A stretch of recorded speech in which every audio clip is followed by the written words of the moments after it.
வணக்கம், நான் டாக்டர்.Christant Leo. So இன்றைக்கி மெடிடேஷன் பற்றி தான் நம்ம பார்க்க போகிறோம். முக்கியமான வீடியோ, வாழ்க்கையை மாற்றுற அளவுக்கான முக்கியமான வீடியோ. ஆனால் பலர் இதை முக்கியமான வீடியோவாக நினைக்க மாட்டாங்க. ஸோ யாருக்கு இது முக்கியமான வீடியோவாக தெரியுதோ அவங்களுக்கு கண்டிப்பாக வாழ்க்கையை மாறணும். ஃபர்ஸ்ட் ஆஃப் ஆல் நிறைய பேர் வந்து சொல்லுவாங்க, உங்கள் வாழ்க்கையை மாறணுமா, உங்கள் எண்ணங்களை மாட்டுங்க, உங்கள் செயல்பாடுகளை மாட்டுங்க, நல்லவற்றை நினைங்க. பயங்கரமான உபதேசம், பாசிட்டிவாக நிறையா சொல்லுவாங்க. பட்டு இதெல்லாம் கேட்டுக்கிட்டு ஒரு பூஸ்ட் குடிக்கிற மாதிரி ஒரு எனர்ஜி வரும். இன்னையோட என் லைஃப்பை மாத்திரம், நான் அதை பண்ண போகிறேன், இது பண்ண போகிறேன் அப்படின்னு ஒரு எக்ஸைட்மெண்ட்டோட வீட்டுக்கு வந்துட்டு படுத்து தூக்கி மறுநாள் காலையில் நானாக இப்படி பேசினேன்னு யோசிப்பேன். ரைட்டா? ஸோ இதுதான் மனித இயல்பு, யதார்த்தம். ஆனால் உங்களுக்குள்ளேயே ஒரு ஈடுபாடு வரணும்.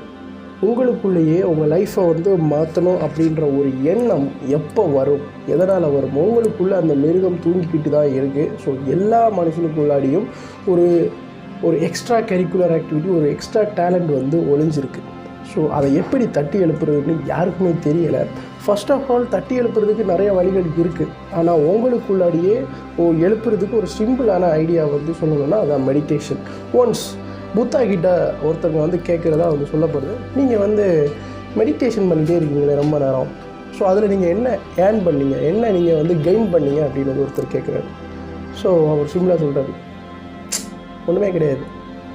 ஆனால் நான் கோபம், மனப்பதட்டம், வயசாகி செத்து போயிடணுன்ற பயம், ஒரு பாதுகாப்பின்மை, இந்த மாதிரி விஷயத்தையெல்லாம் இழந்து போகிறேன் அப்படின்னு அந்த ஒரு சிம்பிளாக பதில் சொல்லி முடிக்கிறார். லைக்வைஸ் இதில் இருந்து தான் நம்ம வீடியோ வந்து ஆரம்பமாகுது. ஏன்னா புத்தா வந்து சொன்ன விஷயங்கள் சாதாரணமானவை இல்லை. இதுக்கு எல்லாமே சயின்டிஃபிக்கான எவிடன்ஸ் வந்து இருக்குது. ஒரு சராசரி மனிதனுக்கு ஒரு நாளைக்கு 6000த்திற்கும் மேற்பட்ட எண்ணங்கள் மனதுக்குள்ளாடி வந்தபோது அந்த 6000 எண்ணத்தில் கிட்டத்தட்ட 80% வந்து நெகட்டிவ் தாட்ஸாக தான் இருக்குது. ஒரு 20% தான் நமக்கு வாழ்க்கையில் ஏதோ நல்லது நடந்துச்சு, ஒரு நல்ல விஷயம் நடந்துச்சு அப்படின்னு வந்து நம்ம திங்க் பண்ணுறோம். மீதி இருக்கிற 80% தான் என்னை இப்படி பேசிட்டாலே, என்னை இப்படி இவங்க நினச்சிட்டாங்களே, இந்த மாதிரி விஷயங்கள் லைஃப்பில் நடந்திருக்கு, இப்படி வந்து நம்ம நினைக்கிறோம். இந்த மெடிடேஷன் வந்து நம்ம பண்ண ஸ்டார்ட் பண்ணணும். எப்படி மெடிடேஷன் பண்ண ஸ்டார்ட் பண்ணுறது அப்படின்றத நான் சொல்லித்தர போகிறேன். அண்ட் மெடிடேஷன் பண்ணுறதுனால வேறு என்னென்ன பெனிஃபிட்ஸ் இருக்குது அப்படின்றதே நான் இந்த வீடியோவில் உங்களுக்கு எக்ஸ்பிளைன் பண்ணுறேன். ஸோ அதோட என்னென்ன டைப்ஸ் ஆஃப் மெடிடேஷன் இருக்குது அப்படின்றது நான் ஷார்ட்டாக சொல்ல போகிறேன். And first of all benefits எல்லாம் நம்ம பார்த்துடலாம். ஸோ உங்களோட ஸ்ட்ரெஸ்ஸை வந்து குறைக்குது, உங்களோட மன அழுத்தத்தை வந்து குறைக்குது, ஞாபக மருதியை வந்து குறைக்க உதவி செய்யுது, நல்ல விதத்தில் தூங்குறதுக்கு, செல்ஃப் அவேர்னஸாக இருக்கிறதுக்கு, உடம்புல மனதளவில் இருக்கிற வலி வந்து குறையும், புதிய க்ரியேட்டிவான ஐடியாஸ் வந்து பிரெயினில் வந்து வரும், அடிக்ஷன், பலவிதமான போதைப் பொருட்கள், இன்னும் பலவித அடிக்ஷனில் இருந்து வெளிவரதுக்கு உதவி செய்யும், இரத்த அழுத்தத்தை பேலன்ஸ் பண்ணுறதுக்கு உதவி செய்யும், நோய் எதிர்ப்பு சக்தியை அதிகரிக்கும், கோவம், எரிச்சல் போன்ற எமோஷன்ஸை வந்து பேலன்ஸ் பண்ணுறதுக்கு உதவி செய்யும்.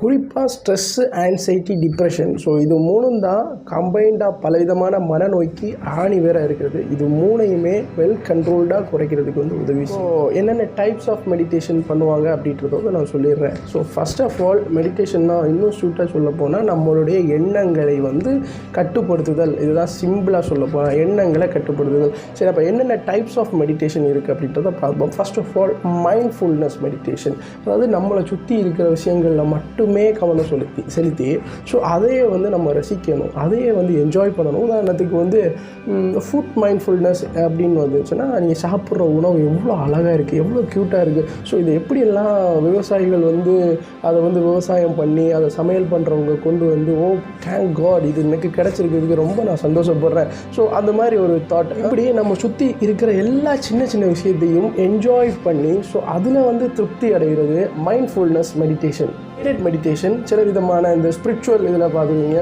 அனைவரும் கண்களை மூடுங்கள்.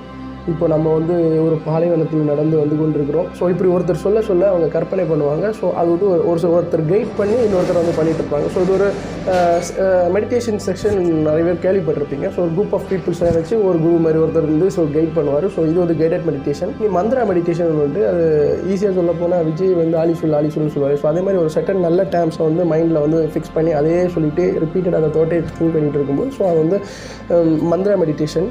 யோகா கூட இதில் ஒரு செகண்ட் டைப் ஆஃப் மெடிடேஷன் தான். நம்ம பாடியோட செகண்ட் போஸ்டர்ஸை வந்து ஒரு பர்டிகுலர் டைம்ஸ் வந்து ஸ்ட்ரெச் ஆர் அதுக்கேற்றபடி மூவ் பண்ணி வச்சுக்கிட்டு நம்ம ப்ரீத்திங்கை கண்ட்ரோல் பண்ணுறதும். ஸோ இது யோகாவும் இதில் ஒன் ஆஃப் த மெடிடேஷன் தான். இன்னும் இதே மாதிரி நிறைய சைனீஸ் மெத்தட் அண்ட் நிறைய types of methods of meditations are available there. So நம்ம எப்படி நமக்கான ஒரு மெடிடேஷன் மெத்தட்ஸை வந்து சிம்பிளாக ஒரு பிகினர்ஸ் வந்து ஸ்டார்ட் பண்ணுறது அப்படின்னு நம்ம பார்க்கும்போது சிம்பிளான மெடிடேஷன் நான் வந்து சொல்லித்தரேன். ஜஸ்ட் ஒரு கீப் காமாக ஒரு டெய்லி காலையில் தூக்கம் எழும்போது உங்கள் பெட்டில் எழும்பி உட்காந்துக்கோங்க. இல்லை உங்களுக்கு எந்த பொசிஷன் கம்ஃபர்டபுளாக இருக்கோ அந்த கம்ஃபர்டபுளான பொசிஷனில் போய் உட்காந்துக்கோங்க. தென் ஒரு ஃபோன் எடுத்து நிறைய meditation timer apps are there. So ஏதாவது ஒரு ஆப்ஸ் இன்ஸ்டால் பண்ணிவிட்டு ஒரு 5 minutes மெடிடேஷன் வந்து ஸ்டார்ட் பண்ணிடுங்க. அதில் வந்து டைமர் ஆன் ஆயிரும். ஆன் ஆனதுக்கப்புறம் உட்காந்து உங்கள் ப்ரீத்திங்கில் கான்சன்ட்ரேட் பண்ணுங்கள். ஜஸ்ட்டு உங்கள் ப்ரீத்திங்கை கான்சன்ட்ரேட் பண்ணுங்கள். ப்ரீத்திங் உள்ளே போகும்போது அந்த ஏர் உள்ளே போகிறது அப்படியே கவனம் செலுத்துங்க. அண்ட் அகெயின் அந்த ஏர் அப்படியே வெளியே போகிறத கான்சன்ட்ரேட் பண்ணுங்கள்.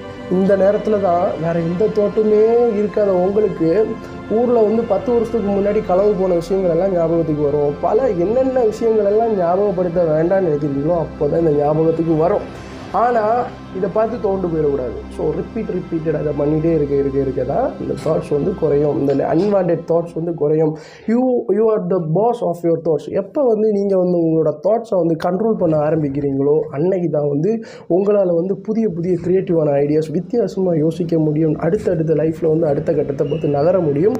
லைஃப்பை வந்து அப்படி என்ஜாய் பண்ணி நகர்த்த முடியும். இது வந்து சயின்டிஃபிக்கலாக ப்ரூவனான மெத்தட். ஸோ பெரிய லைஃப்பில் அச்சீவ் ஆன எல்லா நபர்கள்ட்டையும் கேட்டிங்கன்னா அவங்க கண்டிப்பாக லைஃப்பில் ½ an hour இல்லை மினிமம் 5 minutes ஆகுது மெடிடேஷன் பண்ணுவேன்னு சொல்லுவாங்க. ஸோ நீங்கள் கேட்டு பாருங்கள்.